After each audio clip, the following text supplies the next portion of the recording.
Good morning, everyone. That's some great photography there that we just saw. So welcome, everyone. Thank you for joining us. My name is Alessandra Galloni. I'm editor-in-chief of Reuters. I'm thrilled to welcome all of you in the room and all of you everywhere. Reuters is our flagship series of live events. We explore issues that are crucial to our understanding of the world. We run this event in New York, in Singapore, in Abu Dhabi, and next year for the first time in London. And this is an opportunity for us to come together, all of us, to look beyond the daily news headlines, which of course we're on top of all the time, and to ask the big questions about our future. And of course, there are many questions to discuss. Wars in Ukraine, in Gaza, Sudan, Democratic Republic of the Congo, mounting tensions in Iran, Taiwan, Venezuela, and dramatic changes to global trade that were triggered by U.S. tariffs. We have shifting geopolitical alliances, political chaos in democracies that were hitherto stable, troubled efforts to combat climate change, and of course, the great unknown of artificial intelligence. There's also the issue of dialogue itself. More and more, even in democratic societies, dialogue has actually devolved into an endless and increasingly bitter shouting match. Many governments are targeting press freedoms in a bid to silence or to undermine that reporting that helps people understand the world around them and that we care deeply about. At Reuters, we are very concerned about the state of press freedoms. That said, we've been around for a long time, and we've been covering difficult and dangerous parts of the world for many years. That includes China and Russia, where we have a significant presence. We are not intimidated or swayed, and our brand of independent, reliable, unbiased reporting has served us well for more than 174 years. It is at the heart of what we do every day. Without fear or favor, we report the news, we investigate abuses around the world, while also seeking to encourage that dialogue that we deeply believe helps leaders, organizations, individuals make informed decisions. The discussions on the Reuters Next Stage today and tomorrow will address all of these issues and more with policymakers, with CEOs, with thought leaders. In a few minutes, I'm going to be sitting down with UN Secretary General Antonio Guterres to discuss Ukraine, the Middle East, changing power dynamics in global democracy, climate, and other crises. Also, we're going to hear this morning from Joseph Livornia, the counselor to the U.S. Secretary of Treasury, on the bright spots and the concerns about the U.S. economy. I'll be back this afternoon to sit down with Wikipedia founder Jimmy Wales and also with one of my favorite cultural icons, Sarah Jessica Parker of Sex and the City fame. And we're going to talk about her new documentary about librarians that are fighting book banning in the U.S. Might throw in a few questions about Sex and the City and dating, fashion. We'll see how it goes. The main stage is also going to feature many other great speakers, including Syrian Central Bank Governor Abdelkader al-Surhi, prominent media executive Shari Redstone, NBC Universal Studios chairperson Perlena Igbokwe, as well as the CEO of Ferrovial, Ignacio Madridejos, and Estée Lauder CEO Stéphane de la Faverie. We have an amazing lineup of speakers on our finance and market stage today also, and on our tech stage tomorrow. And you're also going to see a live production of our Econ World podcast this morning when our podcast Carl Kremens is going to talk with Sally Busby, our editor for the US and Canada, and our Federal Reserve correspondent Howard Schneider. And they'll be talking about the US and the global economy. Every editorial session will be moderated by a Reuters journalist. These are professionals who work tirelessly every day to give people around the world access to reliable information. And I'm hoping they're going to ask some hard questions too. And so to kick us off, I'd like to invite on the stage the UN, there he is, Secretary General Guterres.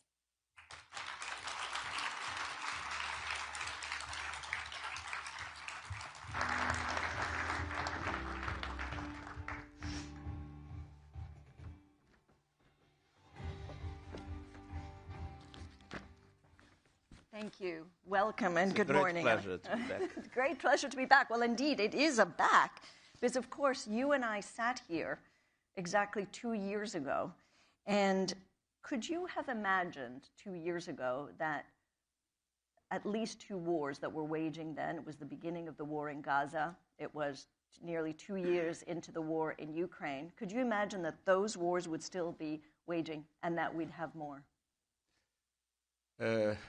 I sincerely hoped that that would not be the case, but I was not very optimistic at the time, and I think I had good reasons not to be optimistic.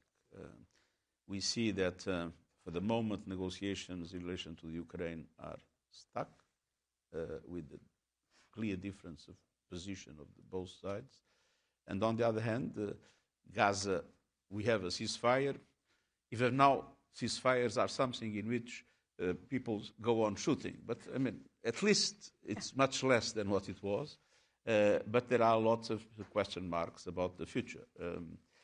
Now, I think it's important in relation to the Ukraine, in the present moment, not to forget the principles.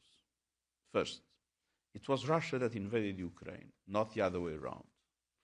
And second, when we look at a conflict, the solution of the conflict should abide by international law, which means the Charter, and which means the respect for the territorial integrity of states. Is it going to be so? Probably not. But this could not be. The violation of these rules is extremely dangerous, because everywhere in the world people will feel that they can do whatever they want, because international law doesn't matter anymore. And so I hope that the way the negotiations end will respect these principles, even if I understand that that will not be easy. And in relation to Gaza, I think it's important to make the ceasefire work. I think it's important that the resolution that the General Assembly, that the Security Council approved, with the proposal of the United States, is implemented. There is the creation of the peace group and then the local, I would say, government of technocrats. And then there is something that is absolutely essential, in my opinion, is to keep a link between Gaza and the West Bank, between Gaza and the Palestinian Authority, and to allow this to be a first step for a two-state solution to become a reality. So people say, if I may just note, people say, well, the two-state solution is impossible, it will not happen. The question is, what is the alternative? A one-state solution in which either 5 million people are expelled, or a one-state solution in which you have 5 million people without any real rights. This is totally unacceptable in the 21st century.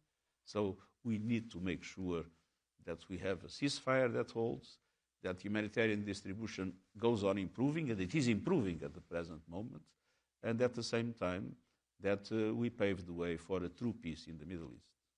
Great. Well, thank you. We'll come back to both Gaza and Ukraine in a second. You make a good point that the ceasefire has become a lesser fire. It should be called lesser fire rather than ceasefire, which is a good point. But I'm going to come back to that. But I actually wanted to start with climate, because you've just been in Brazil for the COP30. This was your 9th COP, I believe. And the deal that was reached has been described as everything from a win to a joke. And many are increasingly skeptical over getting any consensus around climate goals, basically with the harsh geopolitical reality of a disengaged U.S., a politically weak EU, and powerful BRICS that aren't really persuaded by the argument of industrialized countries. So what's your view? Do you agree? Is consensus dead? No. To be honest, I have mixed feelings about the COP. On one hand, I think it is remarkable that with the United States out and campaigning against, with the fossil fuel industry clearly determined to make sure that things would not move forward, because today it is clear that renewables are cheaper, and it is clear that they are the solution from the point of view of climate. With all these movements against, it was possible to have an agreement. And this shows that multilateralism works.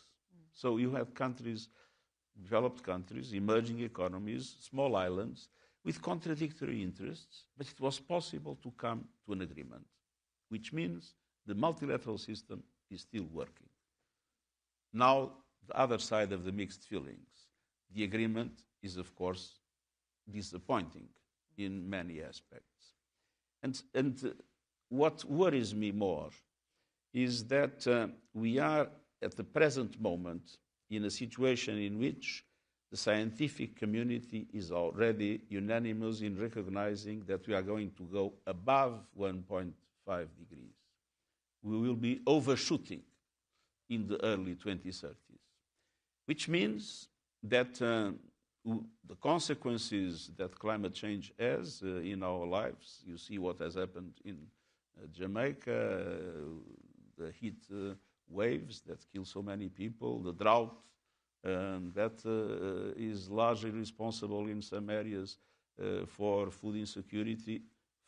It's a driver of migration, and it's a driver of conflict, namely when farmers and herders dispute water that is no longer there.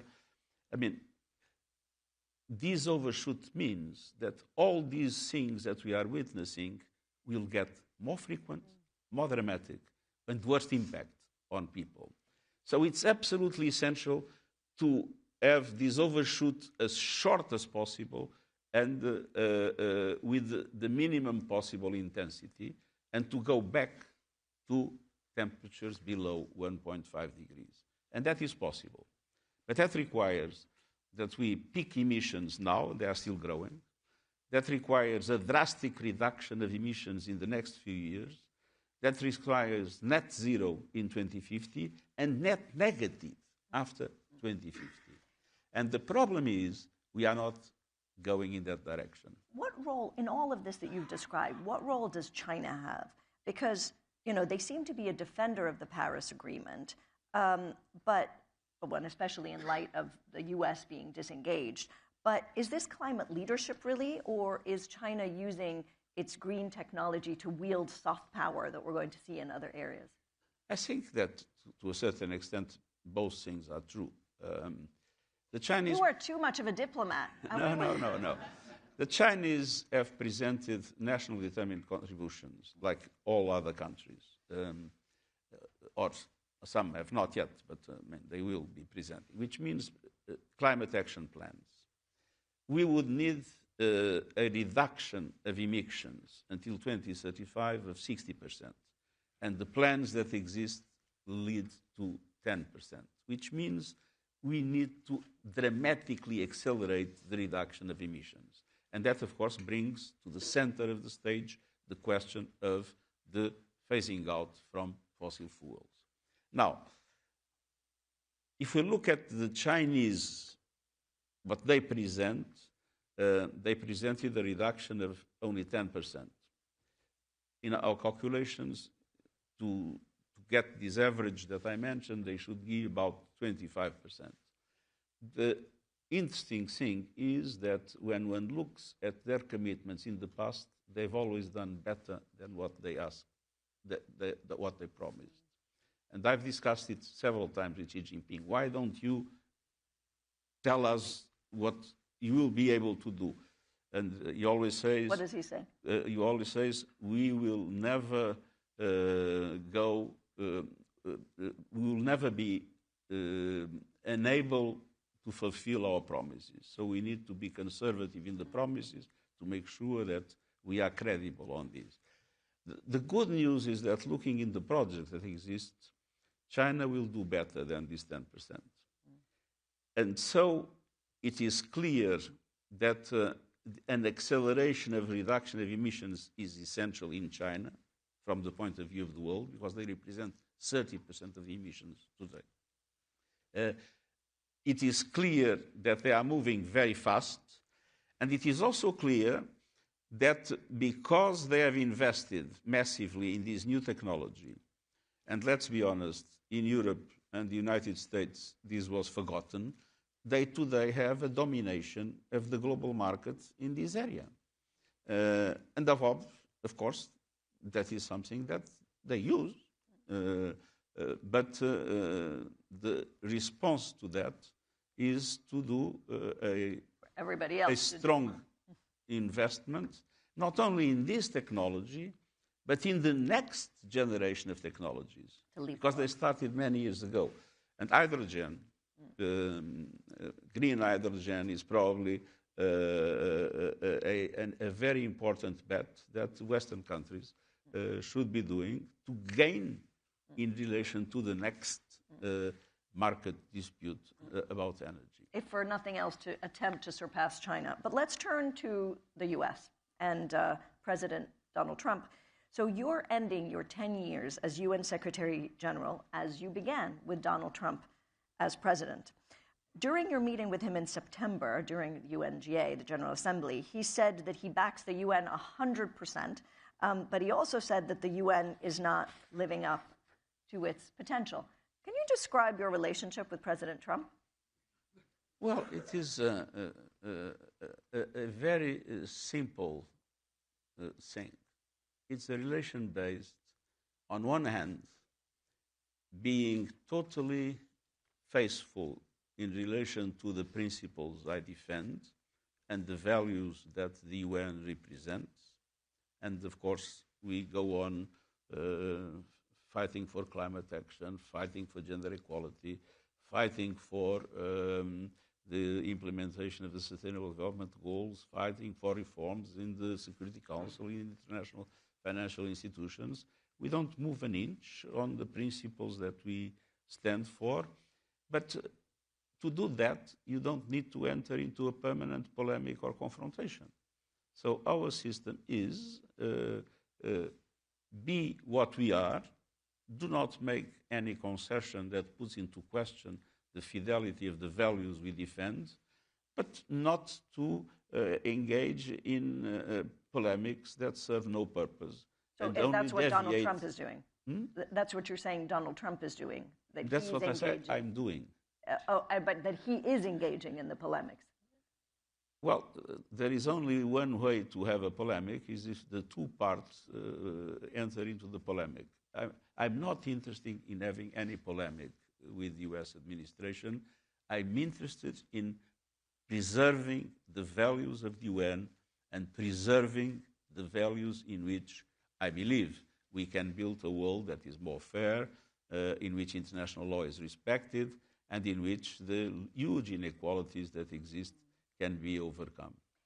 I mean, in more detail, of course, I suppose sort of what do you think is the permanent damage that is being done to the UN, but also to the mission that you just described of the UN by the U.S., the foreign aid cuts, and the significant U.S. arrears for the regular UN budget, for the peacekeeping budget? What permanent damage is being done? Well, there are three different things. One are the voluntary contributions, especially for development and humanitarian agencies. There was a dramatic cut with the end of USAID. The UN organizations were able to very effectively shrink, reduce their activity. A lot of staff had to leave. But the organizations are there, and they remain solid. But the problem is not with the UN organizations. The problem is with the people that we were supporting. And there the consequences are quite dramatic. A reduction of the levels of humanitarian aid that is provided, as we are witnessing now, makes many people die, makes many people suffer all kinds of negative impacts in health, in food security, in basic sanitation, and all other aspects that correspond to the basic services that people need. Is there one that strikes you, on this, because it's an important point, is there one thing that you have seen over the past year that has really struck you as being, as suffering as a result of the cuts? Or the reduction of vaccines, for instance. But it's not only the United States. I think it's important to say that many other developed countries are reducing in a significant way their humanitarian support. So we have, as you are aware, an enormous concern with defense, namely in Europe, a lot of increase of military expenditure, and that military expenditure to protect countries should be paid by the countries themselves. That's why tax systems exist, but they are partially being paid by reducing humanitarian aid, which, of course, makes the poor pay for the needs of the rich, which is unfair and morally difficult to justify. But there are other aspects. Peacekeeping is another dimension. In peacekeeping, the United States have provided half of the budget. And we are doing, because we had contingency plans for these different scenarios that were possible, we are doing, at the present moment, all over the world, in all our peacekeeping missions, a reduction of 25% of the troops and police present there. Of course, it has a consequence. Protection of civilians will inevitably suffer. In relation to the regular budget, it's not yet clear what will be the position of the United States. Last year, there was a loss of about 400 million. So we have been very careful. We have a total control of our expenditure, and we will come to the end of the year, even without the US contribution, but being able, with cuts that were made, to do our work. At the same time, we are doing a number of very important reforms within the system. Some people say that these reforms were a response to the US presence, to US positions. But the truth is that many of these reforms were prepared. Many of these reforms I wanted to implement, but there was a huge resistance. Resistance of the system, all bureaucracies resist change, and resistance of member states with their differences. So I took profit of the moment in which there was a dramatic cut in the humanitarian aid that created a sense of panic in both member states and in the agencies. And I thought this is the moment to move ahead with a huge package of reforms to make the UN Secretariat and the UN as a whole much more effective, more cost-effective, avoid duplications, make some mergers, make back offices common, supply chains common. I mean, a way to completely transform the way we do business, doing business together instead with the constellation that we presently have with different UN organizations. So in a way, the U.S., this administration prompted you to do something that should have been done anyway. That I wouldn't say prompted, created an opportunity. For resistances that existed to be removed. Got it. Inshallah. Inshallah, exactly. It's not yet finished.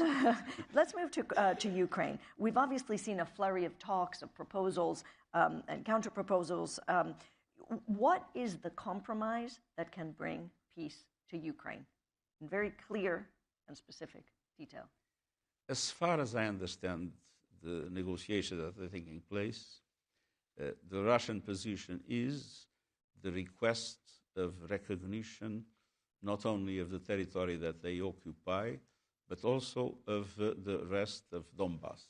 And the Ukrainians still dominate a meaningful part of Donetsk, in which they have the strongest fortifications and lines of defense that Ukraine has in the whole of its territory. It's Kramatorsk, it's Slavyansk, and another city further south. And obviously, the Russians want an agreement in which the Ukrainians give that to Russia. And as you can imagine, this is something that, from a Ukrainian point of view,